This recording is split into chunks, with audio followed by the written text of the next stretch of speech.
We are back on the podcast. You know, John, AI has changed everything that I do every day. ChatGPT is just a normal part of my everyday activities now. How about you? Yeah, I wouldn't say it's necessarily changed everything that I do. It's changed a lot of what I do. I'd say I like look at Chat GPT or now Grok is the new one that I'm I down. don't know that one. What the heck is that?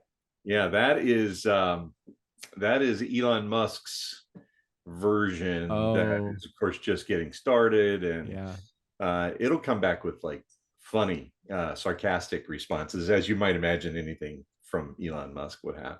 What's funny about that, about Elon now, Elon was one of the founding contributors or financial partners in ChatGPT, OpenAI, if I remember correctly. And he That's had a right. little falling out with the whole, whole group over there. I was listening to a whole podcast episode about that, and wow, what a cool thing. So he's going to not only own the world through space, but he's going to own it here on Earth with his Teslas, and he's going to own the artificial intelligence, which is telling us all about all of those things. Yes, and energy production and storage too. Yeah, he's going to have it all. All right. Well, if you're here and you're listening to this podcast episode and you think you've come to the wrong podcast, you haven't. This is really John Browning over there on that side of the microphone, and my name is Doug Sandler from Turnkey Podcast Productions. And John has created this amazing podcast, building your best life, not just your portfolio. And we want to build your best life, and you are here at the right spot if you want to tune in and listen to some great information, not financial advice. We have to stress that no That's financial right. advice here. Just going to provide you with some information. And John is the expert, and I'm the guy that asks all the third grade questions. I kind of like it that way. Nobody holds me responsible for knowing any of the answers, John. That's always you. Is that a pressure packed position for you to be in, or you kind of like it? You know what? I have no problem saying I don't know, and I found that found that takes the pressure off. So Very true. Very true. I don't know, but I'll find out for you. Well, I'm we are here to give you an recording as generally we do for all of those in our podcast listening audience. We generally record a handful of episodes at a time, and John generally will send me some topics that have either just a finite amount of notes, but in this go round, he sent me a whole bunch of notes. So he answer. actually did a lot of pre-planning of this, and not unexpected to get pre-planned, but it was some topics that I'm like, yeah, I want to know more about that. So I am going to ask a lot of questions about from a third grader's curiosity, because I really am curious about some of these. So should we dig into the topics, or do you want to talk about all of the rain that we've gotten here in Southern California in the I last couple know. of weeks? It's like it's either feast or famine out there for you guys, and here in South Florida too. It's normally the dry season. It's been really rainy, but you guys have a more serious problem with the whole mudslides and everything. Just Anytime we get appreciable amount of rain here, the roads, they get taken out because they build the roads right against these huge hills, and the hills have no foliage or any kind of things to hold them together. So the whole road just slides.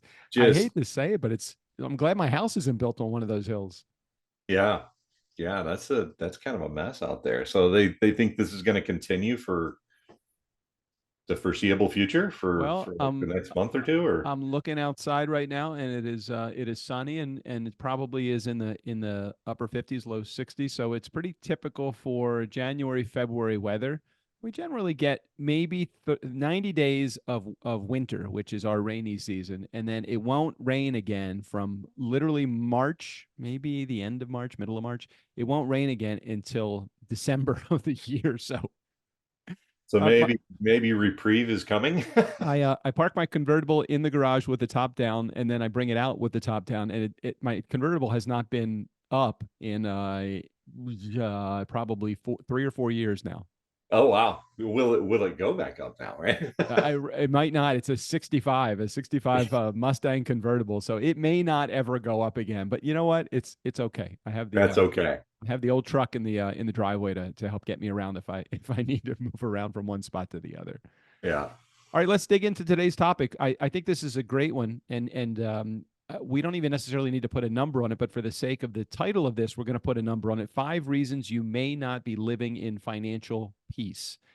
And if you're one of our listening audience today and you're in our community, one of the things that we continually talk about is having to find your best self, your best life. We want to help continue down that path. So let's help people find their financial peace, at least that one part of their life today, John. So why don't you start off and share one of the 5 reasons you may not living in financial peace? Yeah, this is a real important topic for me. And really, the whole reason I wrote the book, Build a Life, Not a Portfolio, is I know so many poor rich people and I get it. rich poor people, frankly, as well, because the reverse can be true as well. And so I have kind of noticed over the years some themes, and it's interesting. It might not be what people think, but the first one that I thought of is having too much of your money for you tied up in the market, like the equity market or something like that. And then every day you watch it go down, Oh, and you get upset. You watch it go up, and you get this, oh, good, it's up, but you don't take advantage of that, and then it goes down the next day, and you're constantly in this, oh my goodness, will I have enough? well, as What am I as going a to do? as a guy that's advises his clients, and a lot of times in the conditions of the market, it sounds like you're selling against what you do, but it's not really selling against what you do. So why don't you share a little bit about why you feel like some people have too much money tied up in the market? It's different for everyone. Some people can just not look at the market and deal with the ups and downs and be fine with a large portion of their money in, say, the equity market without a whole lot of downside protection. And so it really depends on the individual, the temperament, and how you feel. And yeah, a big part of what I do is I helping you identify how you are going to feel every day, Hmm. because it's just not worth it making a bigger return if you are not living in financial peace. So for some people, that might be 100% of their money. And depending on where they are in terms of how long it is for retirement and that type of thing, maybe they're comfortable having 100% of their assets in the equity market. Um, Maybe some people are not comfortable with any of their assets in the equity market, which can be a problem, because then will your money last against inflation? All right. Well, can you maybe put a fine point on, or I just heard it this week. Somebody said, "Can we double click on that?" I love that. I love that expression. Let's double click on it for a second. Equity market versus what? Versus, say, the bond market. So, like the US Treasury market, some people might be familiar with that, or corporations issue debt and that bond market. But another common mistake that people made, we got to do something in a later episode about this, about the different, it's not just bonds and stocks. There are a myriad of ways to put those together in a way that mitigates your risk or maybe increases your risk, depending on where you are and how you feel Hmm. and how much return you need, or how much needs to be in income and how much can be in capital gains. It does get complex, not just complicated, it gets really complex. But if you have too much in a particular, call it a product, like a mutual fund, an Hmm. ETF, Hmm. the equity market, the bond market, maybe an annuity or a life insurance product or a structured product, all those different things that I could spout off for 10 or 15 minutes, all the different things. If you have too much in any one thing, that it bothers you when you see that go up and down, that's too much, right? Right. You need to Right. change your allocations. Well, on the other side of it, I see people all the time, and as a guy that's not looking at it every day, because I'm not in the same industry that you're in. I host the show with you, but I'm not, I'm a podcast producer, so I don't see it as often as you see it. Some people go completely the other way, and they don't have any yield at all. They might be in CDs or annuities, or I mean, I know that that's your second one. So why don't we expand upon that one a little bit? Yeah, that's the second reason people don't live in financial peace, is they're so scared, right, of that volatility and losing what they've made over their lifetime, that they keep it all in the bank, keep it all in the savings account or in a certificate of deposit, which is what a CD is. Hmm. Or maybe they've talked to someone and they've decided they've put it almost all into something that we call an annuity, which is fantastic. It's a great tool, but it is for many people, unless you have a whole lot of assets, it should not be too much of your portfolio.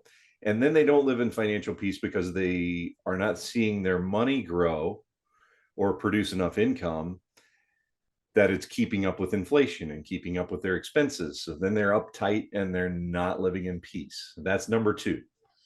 Well, okay. Talk about. Let's move on to number three, and I don't want to give it away here, but I know that a lot of people just don't have the right, I guess, the right foundation. So that you always tell me it's not about cash; it's about cash flow, right? That's right. So That's right. relate that to the third biggest reason why people aren't living in financial peace.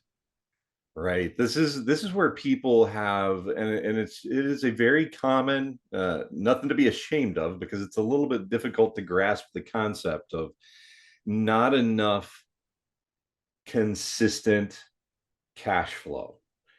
And that can happen when you have a portfolio that's just producing growth rather than income. Hmm.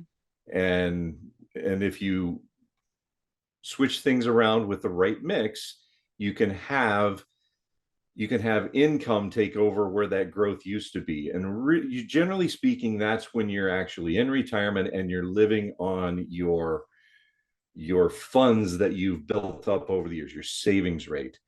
And no one has counseled you or shown you how you can turn that, what you've done for most of your career, which is invest more in growth, which tends to be very volatile, to how do I make that produce consistent income on maybe a monthly basis, right? Hmm. Because we're used to getting paid every other week, every month, and our mortgage payment is due every month, our car payments due every month, our electric bills due every month.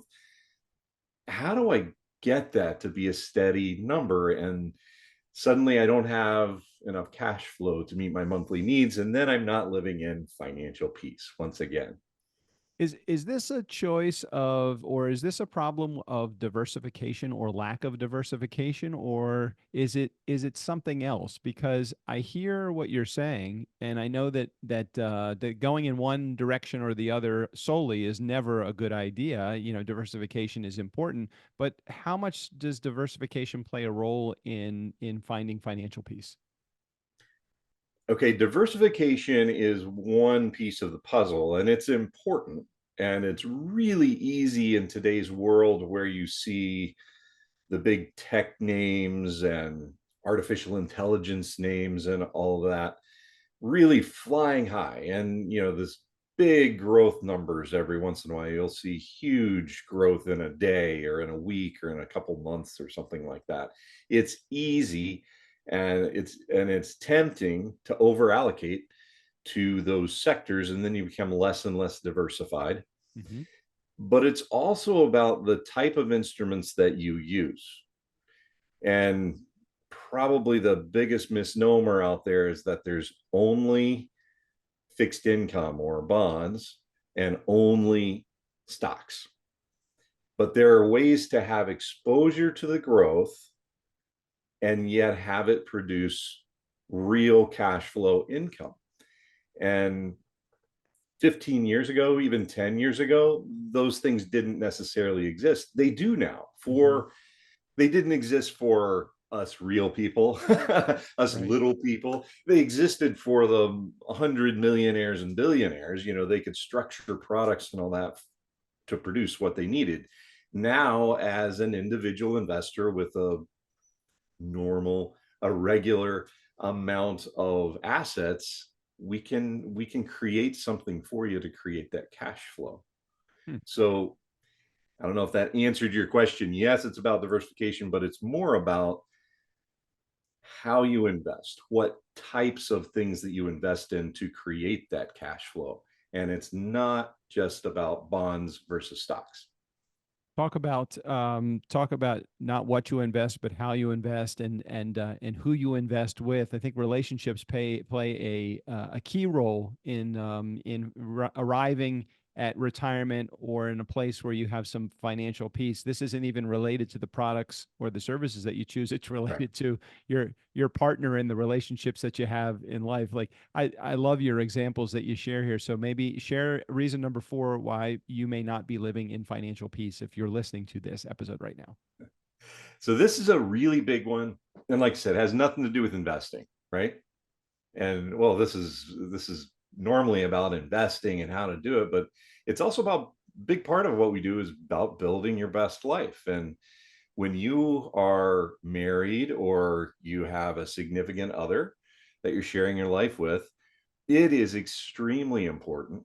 And I'll use the term marriage. I'll just say married because I happen to be married at the time, at this time, hopefully forever. At the time of this My wife's recording, going to listen to this and say, "You not tell me something." at this So, time, I got it. so my wife Christine and I have been married for 33 years, and we have not always been in perfect sync and harmony regarding money and how we use it. It was awkward to talk about it. And frankly, in the earlier stages of our marriage, we talked about it more because we didn't have any, right? So you talk about it a little bit more then. And then I started working my way up in my career on Wall Street. And then frankly, this is gonna sound weird, but we almost had we had enough, and we ended up with 6 kids, so you never have enough, but we could just, the kids needed something, we paid for it, right? Right. It was not really an issue for us. And then we switched back here, as I started a business and exited a very lucrative career on Wall Street. But it can be really awkward to talk about money. And the really interesting thing, you can go out to marriage.com and look this up. But the second biggest reason for divorce is money, not money, but talking about money. Right. And people don't do it. People who are married don't do it. Significant others don't do it because it gets awkward, and that's going to cause an argument. Or get some help with that. And like with my clients, I'm not a marriage counselor, but I really stress I've got to talk to your wife and you at the same time. I need to see you, whether it's over Zoom or in person. I need to see the reaction on each other's face. Which one's taking the back seat? Which one's taking the front seat? Does one of them, does the eyes get wide when one of them says, "Oh, sure, we can do that," and the other one you can see just cringes? Yeah. You have 3 things that happen, right, in a relationship. You either have 2 spenders, Yeah. and they have a great life, right? They're spending their money, they're having fun, they're doing all kinds of things, and then they get to retirement and they're saying, "Oh shoot, we don't have enough money to retire." Right. Then you have the ones where there's 1 spender and 1 saver. That's probably the most common. It just seems like it works out that way. Yep. And so those 2 are like the magnet that, like, you have the poles in the sand. They go back and forth. I'm doing my hands thing for those on YouTube, but they never quite get there. So they tend to just not talk about it. Right. And the saver is frustrated because they don't have enough money to save. And they see that it's happening, but they don't say anything. They don't want to start an argument. They love this wedded bliss. They love this love that they have. They don't want to mess it up. So they don't say anything, but it begins to eat away at them and build up, and they're not living in financial peace, right? And then 3, you've got 2 savers. On this, you say, "Oh, this is great for me," right? As the financial advisor, save more. Yeah, this is great. But it's not what I talk about in the book, which is building your best life. You've been shamed into not buying your latte if that's what you like, or you've been shamed into, I can't go out to the movies, or I can't go out to eat because I got to save. And you're not living your best life now. And hey, we don't know if we got tomorrow. We just don't know, right? So there's got to be a balance there. And a good financial advisor who's doing their job right, my opinion, is not just talking about the finances, not just talking about asset allocation and all the stuff that nerdy guys like me like to talk about, but we're talking about the relationship and making sure you're both on the same page. What I love about what you said was at the very beginning of that, when you started to talk about, we have these 3 different couples, let's call them, in the picture. The thing that will really help bring an equal playing field all the way through is that single word that you use at the beginning, which is communication. It's so important that if you have two spenders, you can have two spenders as long as they communicate and have someone like you on their side that will help them understand the relevance of yes, you want to live your best life now, but not to the detriment of your retired life. And the same thing with the other two. There's pros and cons for both of them, but yeah, ultimately what we need is that communication piece to be put into the put into the equation as well.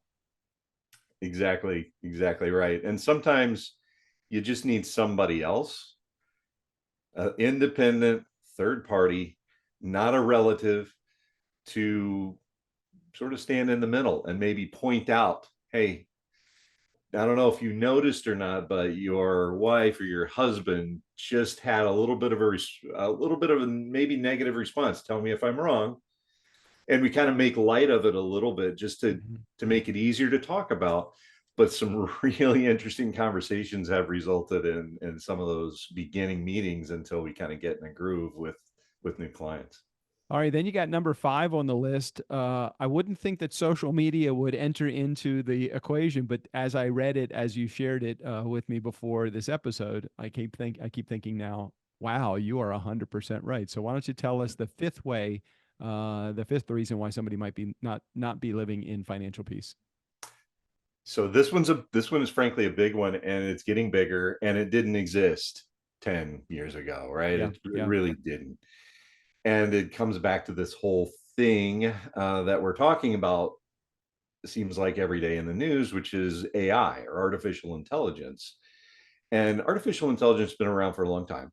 People don't realize it, but it's been around for a very long time. It's just graduated here in the last 18 months or so to something that is either really scary or really exciting, depending on what day it is for me. Now it's Uh, customer facing now. Now it's like everybody that has access to the internet has access to AI, not just the deep pockets companies like Target and Walmart that can figure out what it is that you're about to buy based upon buying patterns and big data. It's no longer big data is for big companies. It's now for the normal person. That's a double-edged sword though, because of what you're about to explain. And I love this. yeah.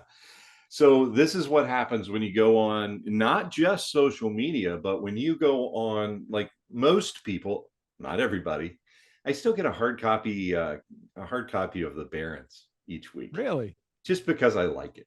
I like I, to turn the pages. That's the yeah. only thing I get a hard copy anymore, but I do get that hard. Everything else though, I'm doing an internet search either on my laptop, computer, on my phone, and I'm searching for something. Well, every time I do that, my phone learns, my laptop learns, Google learns, Mm. Microsoft Bing learns, Yahoo learns. Every site that you go to learns what you like, and they start feeding you what you like.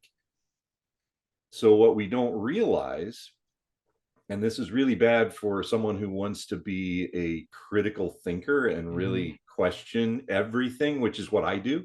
Right, right. So I'm really trying to be careful for myself that I'm training my algorithm to look at both sides of the polarizing argument that we have. But the more you look up things that you agree with politically and financially, the more you're going to get fed that, and the more positive reinforcement for your ideas. And that's why we have, my opinion, this huge polarization in the world and in America today, is because those algorithms are just feeding one side of the story, whichever side we're on. And then we begin, the more we read it and listen to it, the more we believe it.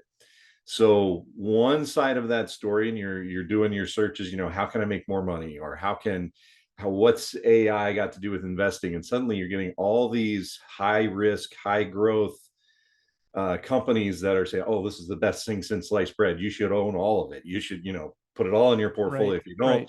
If you don't, then you're never going to be able to retire." And you keep getting that in one ear.